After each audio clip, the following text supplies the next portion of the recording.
Hey guys, hey guys.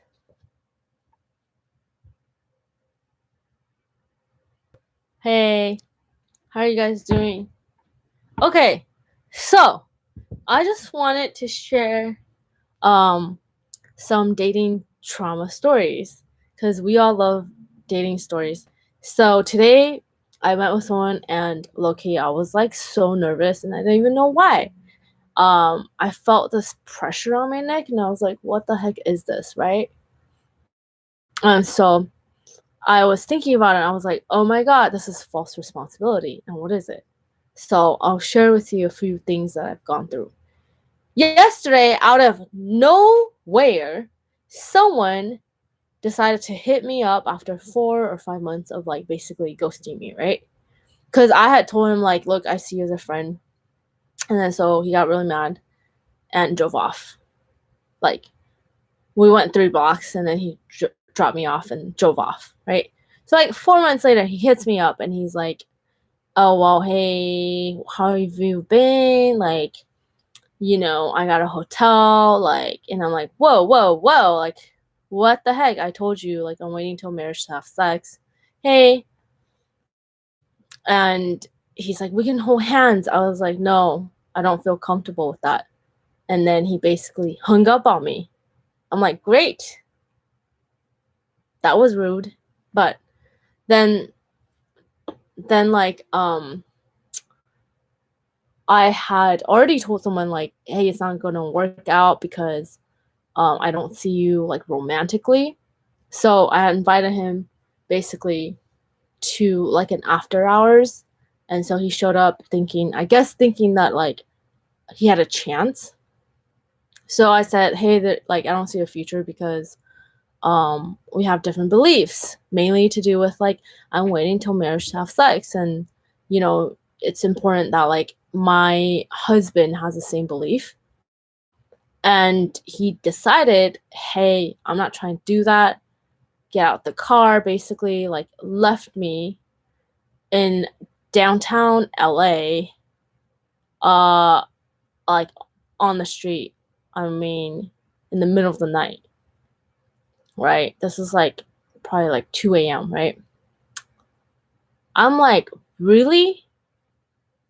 This is how you react to rejection? Which I had already told him, like, we're just friends, right? So that was my second trauma story.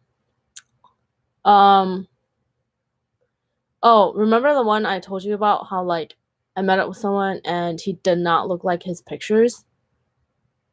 He took a selfie of himself, but, like, he didn't show, like, pictures of his body because he had, I guess, gained a lot of weight, which is fine because we're all, like, body positive. We love all body types, but, like, I didn't realize this, but low-key, I felt deceived. And so I basically called him after because I felt like I was suppressing how I felt. So I called him after and I was like, look, I feel a little bit deceived because you kind of don't look like your pictures. And he basically like cussed at me, then hung up and then cussed at me more. And basically to the effect of go F yourself, C word. And I was so traumatized to the point of like, I was like, okay, you know what? I'm going to try to call this person back and just like tell him like, hey, you know what? You hurt my feelings. And like, I tried to call him back and like, he's like, why are you trying to like tell me this? Are you trying to guilt trip me now? Like, what is the point of this? Blah, blah, blah. So my boy was sitting next to me and he's like, don't mess with my girl, homegirl. And he's like, basically like, go F her, like F her, like that, right? And I heard that because it was on speakerphone. Again, I felt very traumatized and I was like, what is it with these guys? Like, they don't act like humans. Like, it's scary. Anyway, so the point is, today, when I met up with someone, like, low-key, I was like, oh my gosh, like, I felt this pressure on my neck, which was false responsibility of, like, I'm just bracing myself for, like, being punished for, like, being honest. Because I'm like, I guess I kind of felt like, man, I don't know about this, kind of thing. And I was like, dating is supposed to be enjoyable. You're supposed to enjoy that person's like presence, right? But it's gotten to a point where it's like when I tell people the truth, it's like, oh my gosh, I got you Starbucks, dude. Like, oh my god, I spent $10 on you. It's like, what the F? And they're all like freaking out. I'm like, what is with Starbucks? And like, what the heck? Like, you know what I mean? It's like people freak out, and it's just really ridiculous. And it's like, if you, I don't know. So I guess how I feel is like a part of me started to fear, like, I just like bracing for some kind of reaction. Like, if I like, and you have to be yourself. You should be yourself at all times. But it's like almost like when you are yourself and like when you say something off, that person's like, oh my gosh, don't talk like that. Or like, oh my gosh, you're like getting into too much detail about your personal history, you know, on the first date. Like, you're supposed to tell that on the third or fourth date. And I'm like, yo, what the heck? Like, you're supposed to be genuine and, like, be yourself at all times, and you're telling me, like, I cannot be myself? Like, you want the fake version of myself? You, like, how does that make any freaking sense? Like, so, I've had a lot of weird experiences. I have a lot of stories, having to do with dating and things like that. Um, I think even recently I've had people say, like, "Oh, at this time, I'm gonna pick you up." And it's like, nope, like, no answer, no call, like, basically, like, total ghost, like a ghost, like, woo! You know what I mean? And it's like, just like ghosting away, like, and like no answer, no text, like never talk to them again, you know? And it's interesting because I feel like God is like vindicating me recently, because the people who like kind of like treated me bad or like ghosted, like they've come back to kind of like apologize. Or like if they're not apologizing, I ask them to apologize. I'm like, hey, that kind of hurt my feelings. Like, can you please apologize? And they do, So it's like, I think these people after a while are like, oh my gosh, like I treated her bad, or I shouldn't have ghosted her. Like, I'm sorry. And it's like, it's just like common courtesy to not be a ghost, because you're a human. You're human and you have feelings. You're not a ghost. Like, none of us are ghosts. We don't fly away. We have flesh and blood. We have skeleton. We have a skull. Like, we're not ghosts. We're humans. And humans treat each other with respect, right? So anyways, the point is, so yeah, I have quite a few stories, and those are just like a few of them. So that's why, like, in the back of my mind, like, it's almost gotten to the point where I'm like, oh my gosh, I'm gonna tell them the truth, and guess what? Like, they're gonna get pissed off, and they're gonna like hang up on me. They're gonna leave me stranded in the middle of the road in the cold, and be like, you gotta take Uber home, because I'm not trying to take you home. It's like, no, you're human. You're not a monster, And so that's been really interesting. I feel like, honestly, we all want to find our one, right? Like, it's not easy. Sometimes you just gotta, like, try and try and try and try and try again. And it can be like difficult, like the whole process can be difficult, because you're like, this fear of like rejecting someone, or this fear of being rejected, is unfathomable. Like, I don't think anyone likes to be rejected. Like I told you, right? I told you I like went on 3 dates with this guy that I thought like he was the one, maybe. Like, he had like all the things on the checklist, right? He was Christian, he was like all this stuff. Then it was like, oh my god, I only feel like as a friend with you. And it's like, oh my god, like he's the last man alive, which is dramatic, but like that's kind of how I felt. So it's like, oh my gosh, God, like I felt so unattractive. I felt so unwanted. Not literally, was just like so afraid of like even putting myself out there again. And God was like, no, like put yourself out there. Like don't be afraid of failure. Like don't be afraid to try. It's like, why do I have to go through this? Like way more than most people. Because it seems like people just like meet people right away, and it's like, and it's even annoying when people are like, oh my gosh, like maybe you're looking at the wrong place. You just need to go to church and like find that one person at church, and it's like, no, like because God does lead me to divine appointments, and all of them seem to be male. And it's just like it's this practicing like communication. It's practicing how to say no, how to reject, how to accept, how to be honest, how to be vulnerable. And it's all practice. Practice makes perfect. How do you expect? Okay, question. Hi, question. How do you expect to have a successful marriage when you have no experience dating or even communicating with the opposite sex or whatever?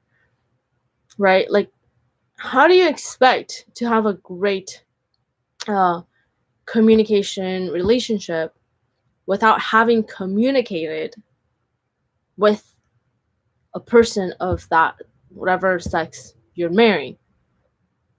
Like, say like all you do right now, right? You're like, oh my god, I want to get married and I want to find my boyfriend and girlfriend. Like, if all you do right now is you literally at home all day, you don't interact with the person, the type of person, or like to just put yourself out there, you're not communicating with anyone of that sex that you intend to marry.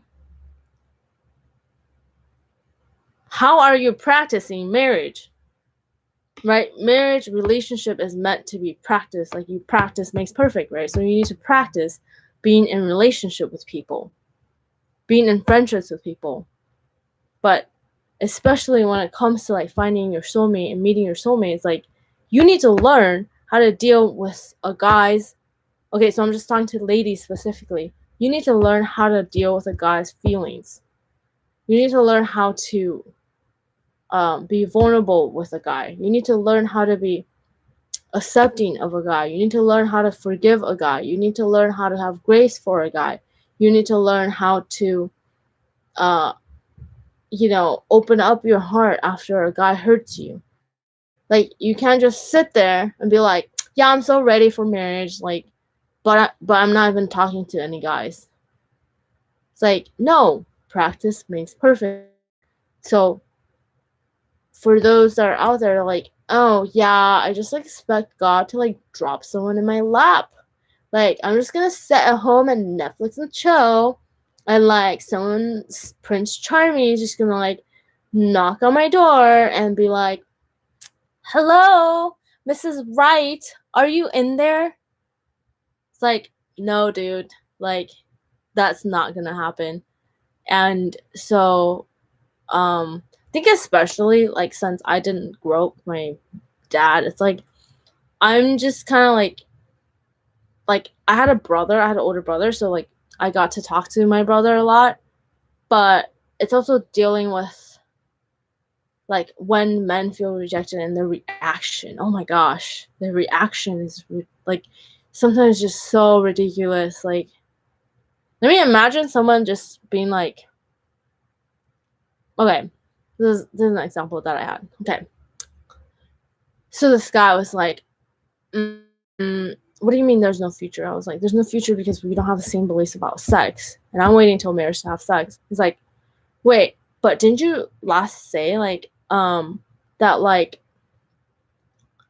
what didn't you say like last time you were with a guy and you just let him have it? And I'm like, what the f? It's like, I did not say that. Like, because you were thinking too much about sex, that's why you interjected your own beliefs onto my story. And I find that like sometimes guys do that a lot. They just like put their own projections of like what they want onto your story, right? I was like, I never even said that. And then so he's like, oh, what did you do then? I was like, well, it was like it was oral sex. And he's like, that's sex too. And I'm like, what is that to you? Like, are you asking me that because like you dream about like having oral sex with me? I'm like, dude, man, like, no. And he just, I think he felt really rejected, and he was just like, that's it, I'm not taking you home. I like got out the car.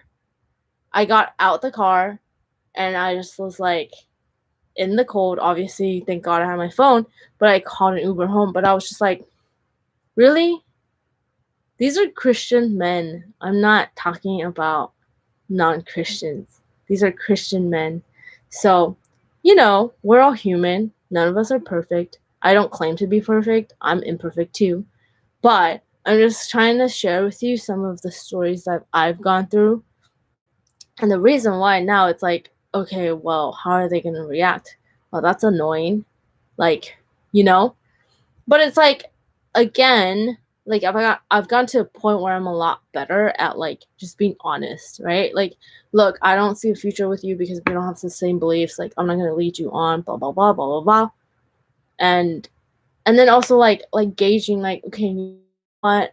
Like, all right, I'll give this some time, like be friends, whatever,